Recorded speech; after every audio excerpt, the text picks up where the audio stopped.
estamos en el vivero de empresas de Vic Álvaro en una jornada dedicada al emprendimiento y la discapacidad, y ahora estoy con Ricardo Moreno, que es director de la unidad de atención a personas con discapacidad. A ver si, porque tengo aquí un jaleo ya de nombre. Ya, tanto y además nombre y tanto... eres director de la cátedra. También director de la cátedra. Muchas gracias por estar aquí con nosotros. Gracias a vosotros por cubrirnos. Bueno, Ricardo, yo te voy a preguntar antes que nada cuál es el papel que tiene la Universidad Rey Juan Carlos en relación con las personas con discapacidad. A ver, como universidad, la Universidad Rey Juan Carlos decide iniciar también este proyecto y ajustar toda su línea de trabajo, fundamentalmente porque nos dimos cuenta en un momento determinado de que no había conocimiento científico.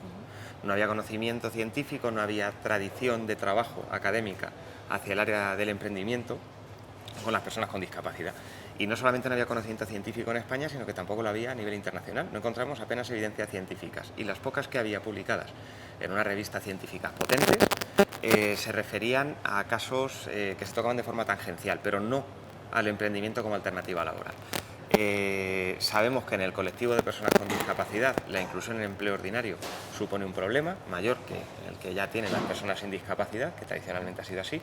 Nosotros ese problema lo encontramos ya en la realización de las prácticas de empresa de los estudiantes universitarios con discapacidad, que nos obliga a trabajar con las empresas para hacerlas entender que un estudiante con discapacidad no es un obstáculo, no es una traba, no es una limitación, sino que es un profesional que ya está en cuarto curso de grado y que lo que presenta son capacidades diferentes, es decir, igual que no le plantearía a alguien que tenga miopía y use gafas, no vengas a hacer prácticas, tampoco debes planteárselo a un estudiante universitario ciego. Si nos encontramos con ese problema ya en las prácticas y nos lo encontramos en el empleo ordinario, cuando hablamos de trabajo por cuenta ajena, todos esos estereotipos se tienen que traducir también al mercado del emprendimiento por parte de las personas con discapacidad. Entonces empezamos a trabajar con ellos para intentar, por un lado, romper ese estereotipo, el estereotipo que tiene el propio emprendedor. Pretendemos romper el estereotipo que existe a nivel social y pretendemos romper el metaestereotipo, que es un concepto que está trabajando también mucho ahora en la literatura científica, que es la idea de qué es lo que va a pensar otra persona acerca de mí porque tengo discapacidad y estoy emprendiendo. Ricardo, ¿qué seguimiento hacéis con los alumnos que llegan a la Universidad Rey Juan Carlos que tienen discapacidad? ¿Cómo les ayudáis en su recorrido? Nosotros trabajamos con ellos desde antes de hacer selectividad. Incluso antes de selectividad comenzamos a hacer orientación vocacional. Intentamos ver cuáles son sus competencias, sus puntos fuertes, sus puntos débiles, cuáles son sus principales motivaciones, para intentar orientarles a una titulación en la que realmente se sientan satisfechos con lo que estudian y con lo que van a hacer.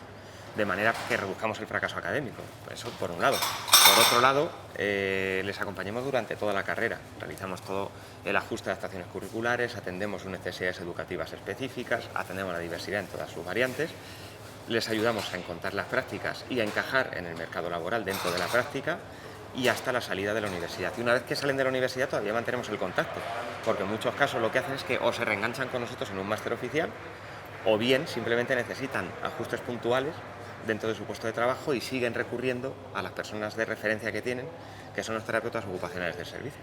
Ricardo, dices que la universidad empieza a ayudarles desde antes de entrar en la propia universidad.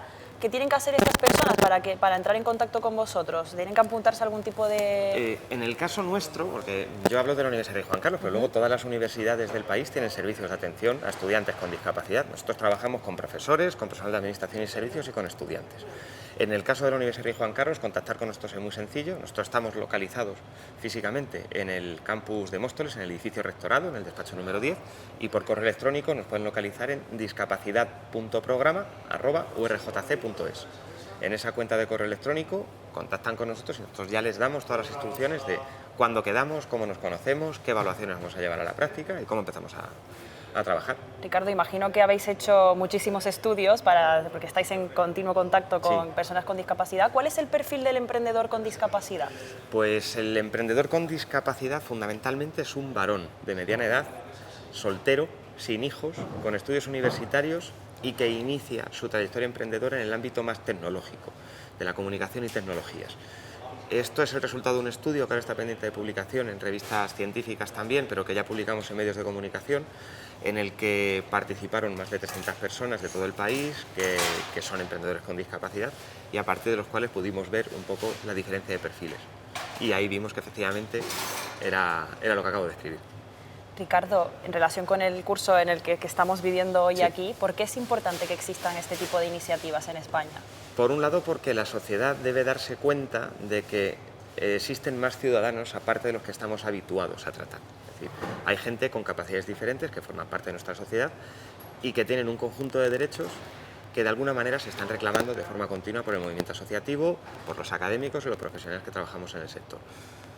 Este tipo de acciones lo que ayuda es a normalizar la idea de que una persona con discapacidad puede emprender. Como bien apuntaba uno de los ponentes, para profesionalizarnos tenemos que dejar de ser conserjes. Es decir, es un trabajo muy respetable, se puede dedicar una persona a ese perfil profesional, pero tenemos que romper el estereotipo de que es el único perfil profesional que puede aspirar una persona con discapacidad. Este tipo de tareas lo que hacen es normalizar a la persona con discapacidad en cualquier punto del sector poblacional y en cualquier punto de la escala productiva o académica. Permite normalizar que las personas con discapacidad acuden a la universidad y hacerlo cada vez más frecuente. En total hablamos de, en todo el país, de toda la población universitaria, como mucho el 1% presenta algún tipo de discapacidad. Es decir, que estamos hablando de, en el caso de la Universidad Rey Juan Carlos, de 300 personas con discapacidad, de 30.000 estudiantes matriculados. Es un volumen muy bajo. Sin embargo, todas las personas con discapacidad han tenido que pasar por educación primaria, por secundaria obligatoria. ¿Qué ha pasado con todas ellas? ¿Por qué llega un 1% únicamente a la universidad? Algo está fallando en el sistema educativo y todo este tipo de tareas y de acciones ayudan a evidenciar que es normal encontrarnos con personas con capacidades diferentes, con otro tipo de capacidades y que pueden estar en todas partes. Ricardo, ¿a qué retos se enfrenta la sociedad española en relación con las personas con discapacidad? La sociedad española de entrada se enfrenta a un reto muy importante, que es conseguir garantizar los principios de accesibilidad universal en todas las instalaciones públicas, sobre todo en las públicas. No hablo ya de las privadas, que para eso se constituyó y se publicó el Código Técnico de Edificación en 2010, en el que había unas normas básicas de edificación en el que se garantizaban esos parámetros de accesibilidad universal. Pero todas las instalaciones públicas y todas las administraciones públicas, para finales de este año, tienen que estar ajustadas a parámetros de accesibilidad universal, es decir, física, a la información y comunicación y accesibilidad cognitiva, tal como se extrae de la transposición a la legislación española de la Declaración Internacional de Derechos de las Personas con Discapacidad. A partir de este año España volverá a ser evaluada y creo que vamos a pinchar en materia de accesibilidad. Las administraciones públicas tienen que darse prisa para resolver todos los déficits que hay en esa materia antes de volver a evidenciar que esa ley se transpuso y no se ha dado cumplimiento, a pesar de haber publicado la Ley General de Derechos de Personas con Discapacidad, que también lo exigía.